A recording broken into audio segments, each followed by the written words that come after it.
KU artimiau už auditorijos ribų. Tai visų pirma, sveiki, mėly klausytojai, kurie šiandien su mumis. Su jumis sveikinuosi aš, Greta Namentkevič, ir šiandien svečiuose turime ypatingą svečią. Šis žmogus, drįstų sakyti, yra įsišaknyjęs Klaipėdos universitete. Ir tai Klaipėdos universiteto socialinių ir humanitarinių mokslų fakulteto dekanas, habilituotas humanitarinių mokslų daktaras Rimantas Balsys. Labadiena, Rimantai. Sveiki, gyvi, man patiko žodis įsišaknyjęs. Žodžiu, jau toks, jau įsikerojęs, jau toks seniai čia tūnantis, kad jau seniai reikėtų išrauti ir į malką supjaustyti. Pat pradedant nuo pradžių, tai jūs esate universiteto alumnis. Taip. Jūs čia mokėtės? Jeigu taip žiūrėti, taip. Nu, universiteto tais laikais nebuvo, aišku, bet buvo atskiri padaliniai, iš kurių susiformavo ilgainiui universitetas. Tai viename tokių padalinių, tai yra Valstybinės konservatorijos Klaipėdos fakultetuose, aš ir studijavau lietuvių filologiją, lietuvių kalbą ir režisūrą. Čia studijavote, čia vėliau pradėjote dirbti dėstytojų šitam universitete ir nuo 1997 metų tapote prodekanu mūsų universitete, vėliau nuo 2006 metų jau tapote ir dekanu. Keitėsi fakultetai, keitėsi jų pavadinimai, bet jūsų pareigos išliko tos pačios, lyg šiol esate dekanas ir žiūrėdama jūsų biografiją, tai man susidarė toks įspūdis, kad tai tiesiog yra jūsų pašaukimas. Ar taip ir įsivaizdavote save jaunystėje, kad būsite universiteto dekanu? Vienas pažįstamas grafas kažkada yra juokaudamas taip sakęs, kad gimęs direktorium žemės nearsi. Maždaug. Ne, gink Dieve, niekaip aš neįsivaizdavau visiškai savęs jokių dekanų, bet žinote, kaip yra, kai atsiduri akademinėje erdvėje, tai pradedi galvoti, o ką gali nuveikti šitoj, nes kažką norisi nuveikti, ar ne? Tai dėl tos priežasties žmogus save šiek tiek pastumėji, arba dar kas nors kitas iš šalies pastumėja tave pirmiausia siekti mokslo ir įgyti daktaro bent jau laipsnį mokslinį, nes čia tik tada tu gali ką nors iš esmės nuveikti jau mokslo srityje, nes jeigu tu daktaro laipsnį neturi, tai nelabai kas nors tau čia ir pavyks, ne kas su tavimi ir kalbėsis. Tai lygiai taip pat ir administraciniam lygmenį. Mokslinis laipsnis, sakykime, tiek administracinės pareigos man visada buvo tik tai įrankis realizuoti kokiam nors idėjom. Jeigu neturi idėjų, tai nei laipsniai, nei pareigos žmogui nepadės, o bus greičiau našta. Tai va, kai pajusiu, kad idėjos jau išseko arba eina į pabaigą, tai aš tą pačią dieną ir su visomis šaknimis ir išsirausiu. O ką jums apskritai reiškia šita profesija? Viską, čia jau visas gyvenimas, tai pagalvokite, universitetas susitvėrė 91 metais, o tiesą sakant, aš jau grįžau į Klaipėdą anksčiau, dar iki universiteto susitvėrimo, dar tuose fakultetuose, kuriuos baigiau, spėjau padirbėti vienus metus. Ir tada jau nuo pat susikūrimo, tai įsivaizduojate, tai buvo nepaprastai įdomus laikotarpis, įdomus procesas, visa tvėryba universiteto. Juk nebuvo nieko. Iš esmės, čia kaip tose sakmėse lietuviškose apie pasaulio sutvėrimą. Pradžioje nebuvo nieko, tik vanduo. Pradėjom naujas programas vykdyti ir nebuvo nei literatūros, nei vadovėlių, nei knygų dar tada. Na, kad ir ta pati etnologija, ta prasme, Lietuvoje, jinai žengė tokius labai nedrąsius pirmus žingsnius ir buvo ten tik tai kelios knygos, tiesą sakant, Dundulienės, beveik Višniauskaitės ir viskas, nes visa kita buvo arba užsienį publikuojama, Balio darbai, ten Greimo, net į lietuvių kalbą neišversti, arba Gimbutienės, tai čia po to jau viskas, jau po nepriklausomybės atsirado. Ir mes pradėdom kartais programą vykdyti, aš prisimenu, amžinatelis Kaukienė buvo katedros vedėja, ir tai ant vieno popieriaus lapo surašyta studijų programa, gal ant dviejų. Kokiam semestre, kokie dalykai bus dėstomi. Ir kaip šiandien atsimenu, jinai taip pat sėdo ir sako, aha, tai čia Rūta, tu va šitą dabar dėstysi, tu va čia Rimantai va šitą dėstysi, išdalino ir viskas. Ir įmeti mus visus į dilgėles, taip maždaug. dalyką paruošti arba kelis dalykus paruošti naujai programai, kai nėra visiškai literatūros, nebuvo taip paprasta ir lengva. Buvo tam tikras, kaip dabar mėgiama sakyti, iššūkis. O tada tikrai buvo iššūkis. Tai šitie visi kūrybiniai tokie darbai. Aš prisimenu, prodekaną paminėjote, 97 metai. Gerai išstudijavę mano biografiją žiūriu kai kurios dalykus. Prodekanu aš paveldėjau pareigas iš berods amžinatilsį Chomičenkienės. Tai aš tada, kaip paveldėtojas, be kabineto, stalo ir kėdės, paveldėjau pieštuką, liniuotę ir trintuką. O 3 dalykus. Tai įsivaizduojat, tai jau 97. Tai dar pirmas straipsnis, aš spausdinau mašinėle, tą brūkšt, brūkšt. Va, tokie buvo reikalai. Paskui tas technologinis šuolis įvyko jau tuoj pat netrukus, tiesą sakant, po vienų keliarių metų jis prasidėjo ir labai intensyviai ir šiandien, pavyzdžiui, tai, ką mes turim sukūrę, kokią bazę universiteto, tai čia nepalyginsi su tuo trintuku, pieštuku ir liniuotę, kuriuos aš paveldėjau tada. Ką jums suteikia ši vieta kaip asmenybei? Ką jums ši vieta kaip asmenybei reiškia? Ne veltui čia pajuokavau su kolegomis, kad dirbti universitete, dirbti su knygomis, dirbti su jaunais žmonėmis yra privilegija. Greičiau privilegija dėl to, kad nedažnas gali savo beveik ir leisti tokią privilegiją. Aš turiu omeny, kad yra ženkliai geriau apmokamų darbų, kartais su mažesnė atsakomybė ženkliai dar, ten, sakykime, vakare kontoros duris uždarėjai 17 valandą ir atėjai, kitą rytą 8 ir vėl viską pradedi. Universitetas tave įtraukia visą, 24 valandas per parą ir 7 paras per savaitę ir kiaurus metus ir taip toliau, nes tu niekada nenustoji vis tiek mąstyti dėl to, kad, pavyzdžiui, rengi kokią nors naują knygą ar kad ir straipsnį kokį nors, tai tu turi su juo vaikščioti ir gyventi, nes kitaip, jeigu tu jį padėjai į šalį, vadinasi, po savaitės tu turėsi pradėti iš naujo.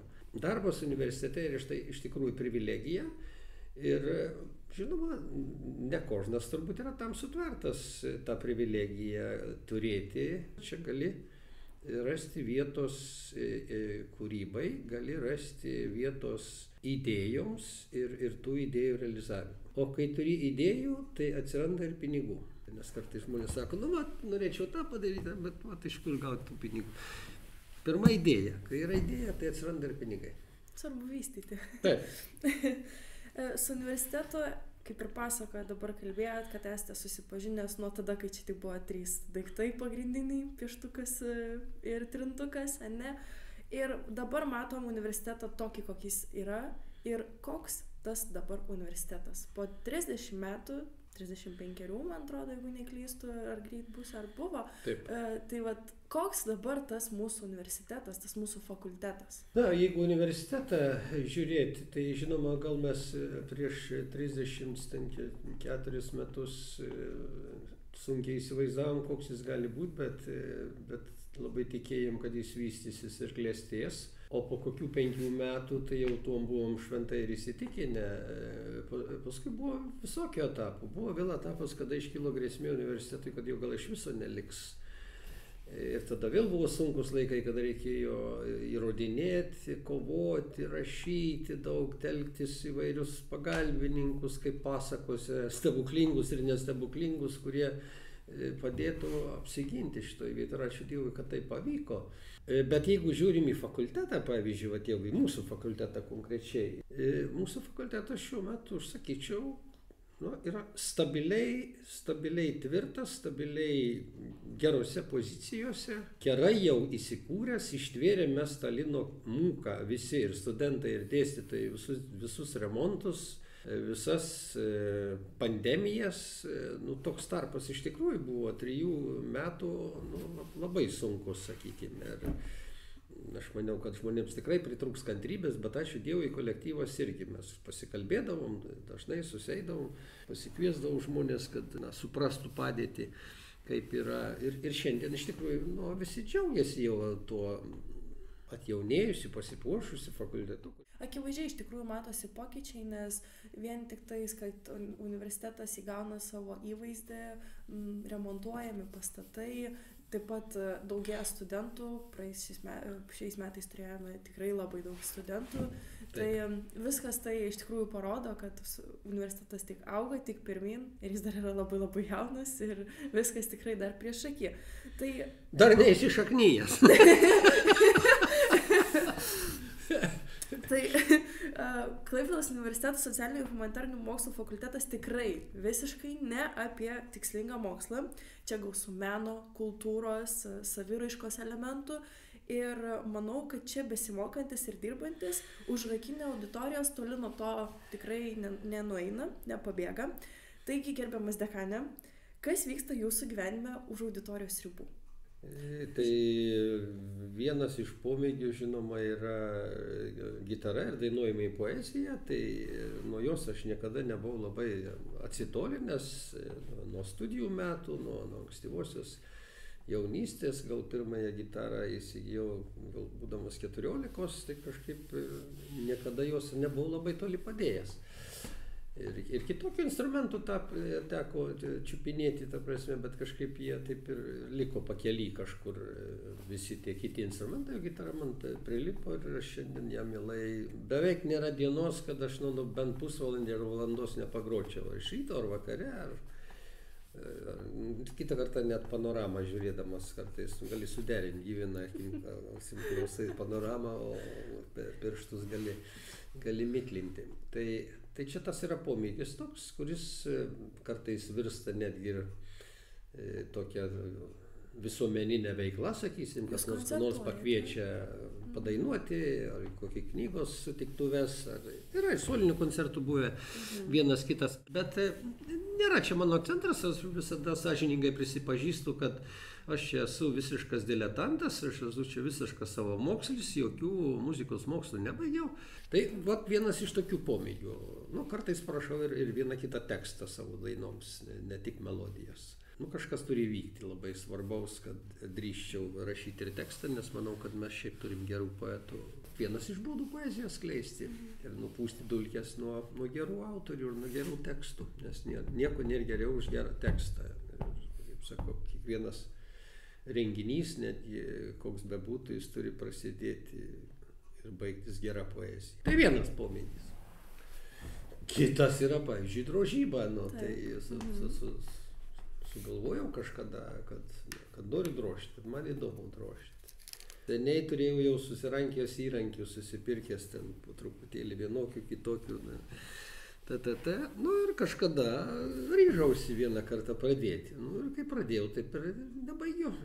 Tai per tą laiką, nežinau, kiek aš juos išdrožęs, neskaičiuoju, nes daugybę jų išdovanoju pirmiausia.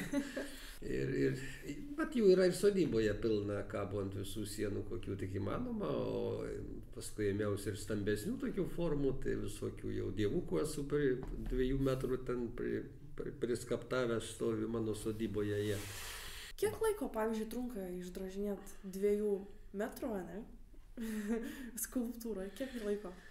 Aš prisipažinsiu, aš turiu vieną bjaurią savybę, ką bedaryčiau, man rūpi, kad neužtruktų šitas reikalas. Tai jeigu aš jau imuosi didelės skulptūrų drožti ją, tai aš tada galiu ir nepietauti, ir nevakarieniauti, ir ilgai vakaroti, ryte vėl anksti būti, bet, žodžiu, aš per 2-3 dienas aš ją turiu pabaigti. Tai drožyba yra kitas ir aš jos niekada, turbūt nemesiu niekada, dėl to, kad tai yra smagu, man medis kvepia, nuo vaikystės jisai kvepėjo man, dėl to, kad tėvukas buvo mano gebantis daryti viską iš esmės statybininkas, bet taip pat darė ir medžio visokius gaminius tais laikais, ir duris, ir langus, ir kėdes, ir stalus, jeigu reikėjo, tai visada kvepėjo drožlėmis ir man iš vaikystės tas kvapas yra svarbus. Dabar jis man, kai aš pats drožiu, jis man grįžta ir aš grįžtu natūraliai į tą tokią kažkokią jaukę, gerą praeitį malonę, nes grįžti vaikystę dažniausiai visiems turbūt yra smagu malonu. Trečias galima sakyti. Tai yra 19 pabaigos 20 pradžios buities daiktų kolekcionavimas, rinkimas. Turiu aš sodyboje tokį, pasistačiau klėtelę, manydamas, kad joje gal stovės mašina, bet taip ne vieną dieną jinai ten ir nestovėjo. Dėl to, kad man reikėjo kažkur sudėti visus savo daiktus, kurie iki tol buvo dėžėse, visur šiandien kažkur iškaišioti. Tai aš kai pradėjau kabinti ant sienų, dėti pašalius į tada supratau, kad niekam daugiau ten vietos jau nėra. Nes kolekcija, vis tiek, jinai karts nuo karto kom nors pasipildo, tai kas nors padovanoja, tai kur nors randi, kaip sakau. Kodėl jums svarbu kolekcionuoti? Kodėl man svarbus, pavyzdžiui, man labai atrodo, kad šitie visi daiktai, kuriuos mūsų protėviai ir tėvai darė, kadangi namudinis ūkis ir viską reikėjo patiems pasidaryti, iš esmės mūsų visa medinė kultūra, kaip pagalvoji, nuo pat pastatų, nuo trobesių iki buities rakandų visų buvo medinė. Medinė, molinė, iš dalies šiaudinė dar, gali sakyti. Ir tie daiktai, jie vis tiek su labai didelė meilė yra pagaminti, tie seniai daiktai. Ir jų jau niekada nebus daugiau. Jie visi turi dvasią. O jo labiau, kad tai yra, kaip aš sakau, ta praeitis, kuri vis tolinas nuo mūsų. Ir jeigu jau dabar gimusieji 21 amžiuje šitų daiktų gyvai nėra niekur matę, aš tai juos dar daugelį mačiau veikiančių, ta prasme, dar jais naudojosi. Ir aš turiu šeimos daiktų, kurie ir priklausė, arba mano proseneliai, ar seneliai, sakykime, kokia nors grūstuvė, ar vytuvai kokie nors, ar galų gale stalas apvalus, amžinatilsį tėvuko darytas, ar mamos mašina siuvamoji. Tai yra daiktai, kurie dar ir kitokie turi prasme šiame mano mini muziejuje. Tai ir lankytojų aš ten irgi sulaukiu, nestokoju, kadangi sodyba yra žinoma, ta prasme, ir ten yra tokių aktyvistų, kurie organizuoja visokias ekskursijas, atvyksta į miestelį ten žmonės, tai labai dažnai jie būna atvežami ir pas mane, paberia kaip žąsų pulką, nors 50 ar 40 turistų maždaug, ir jiems dėstyk čia, aiškink viską, kas ten yra.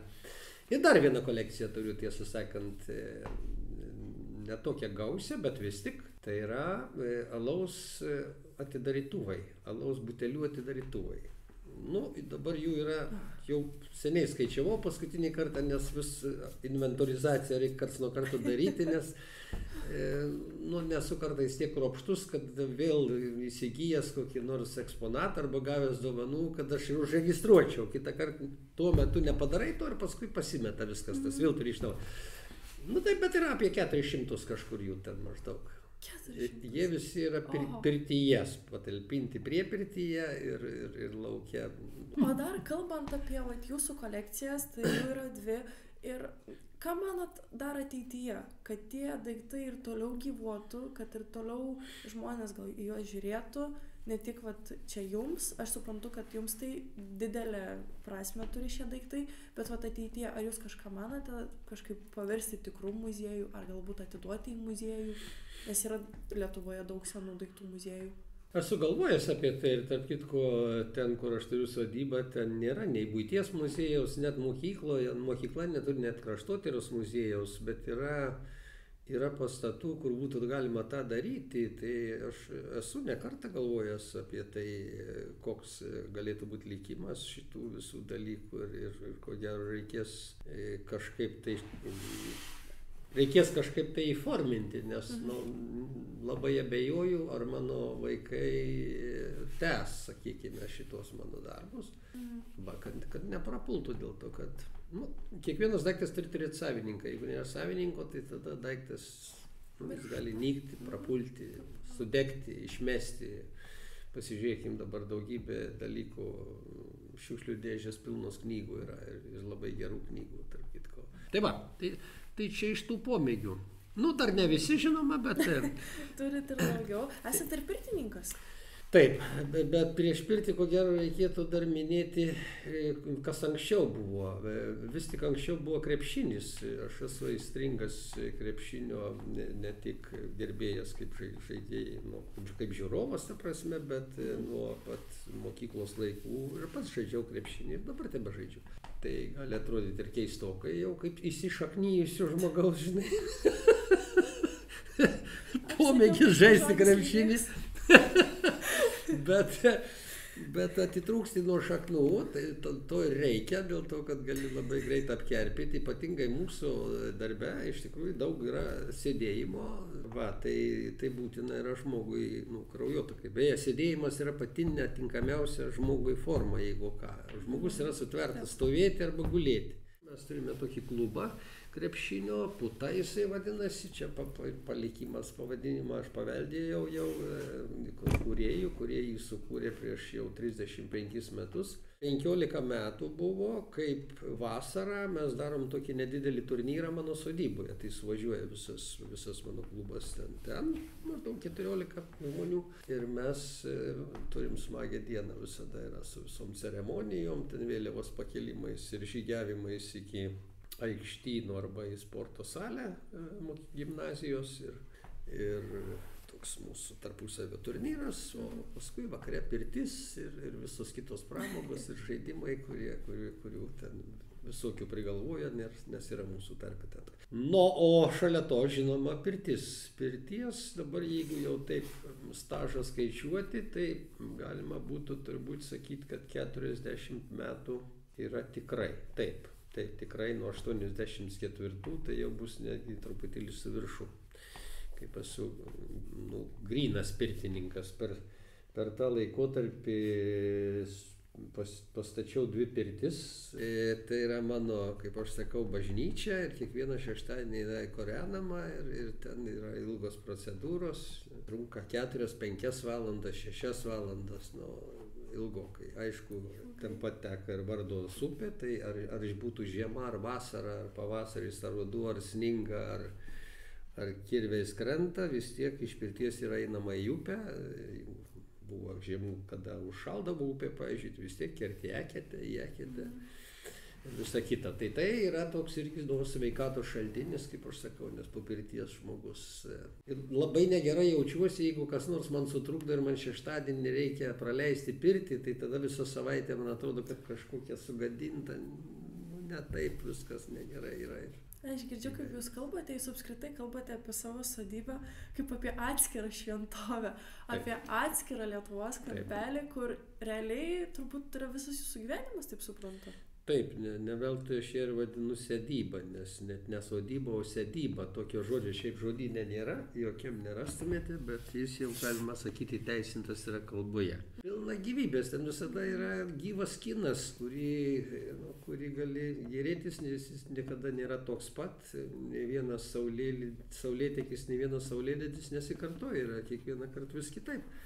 Taip, tai yra mano šventovė, taikliai pavadinote. Ir svarbiausias, ko gero dalykas, kad ten yra gyvenimo ritmas visai kitas. Vat atvažiuoji į sodybą, išlipi iš mašinos ir viskas. Ir baigėsi va čia šitas tempas, kurį tu čia kūlvirsčiais leki, dėl to, kad yra daugybė labai skirtingų darbų ir įvairių, kai esi administratorius. Ir kai yra toks margas fakultetas, sakykime, labai skirtingai profiliai, o ir ūkis dar didelis, ta prasme. O ten viskas grįžta į gamtinį ritmą. Išlipai ir maždaug su upės tėkme. Aš vis paklausiu pašnekovų apie gyvenimo prasmę ir aš tikrai nenoriu praleisti progos ir noriu to paklausti jūsų.